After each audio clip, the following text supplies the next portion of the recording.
Yo, wasak mga kabuka, welcome back sa akin channel.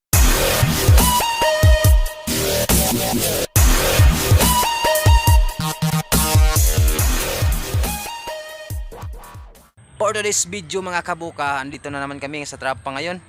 Manghuli kami ng isda. Ayan yung dati kong yung sa video ko dati, dito rin kami kumukuha ng isda noon. Kaya ngayon, bumalik kami dito dahil nanghuli kami kasi pang ulam. Wala tayong ulam ngayon. Kaya dito pumunta kami dito, kumuha kami ng isda. Mud fish. Yung isda sa sa kanal. Ayan, kasama ko yung anak ko, dalawa kong anak. Tinulungan ako maghuli ng isda. Ayan mga kabuka, pag wala kaming ulam, dito kami pumupunta. Ayan, ito yung ito yung trampa dito. Ayan, yan yung kinukuhaan namin ng isda ngayon. Ito. Yan, trampa na yan. Sana makakuha tayo ngayon mga kabuka para may pang-ulam tayo. Hirap ngayon kasi tanghali. Hindi masyadong ngayon, maraming isda. Dapat umaga marami kang magbingwit dito. Ngayon, tanghali kasi. Kaya walang masyadong isda ngayon. Pero tiyagaan natin 'to para makakuha tayo ng isda. Makaulam kami ng isda dito kasi walang ulam eh. Sana makarami tayo. Ayan mga kabuka, samahan nyo kaming mingwit ng isda. Let's go!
Ayun mga kabuka, ito na yung huli namin, kunti lang. Ayan. Ito na siya oh. Ito na yung nahuli namin ngayon, kunti lang mga kabuka oh. Grabe, ang liliit pa. Ayan. Okay na to mga kabuka dahil may tiyagaan natin to pang ulam. Ayan, ito na siya. Ayun mga kabuka, hanggang dito na yung video ko. Thank you so much for watching. Sa hindi pa nakasubscribe, please subscribe my channel and hit the notification bell para lagi kayong ma-update sa mga long kwentang video natin. Thank you so much. Bye bye.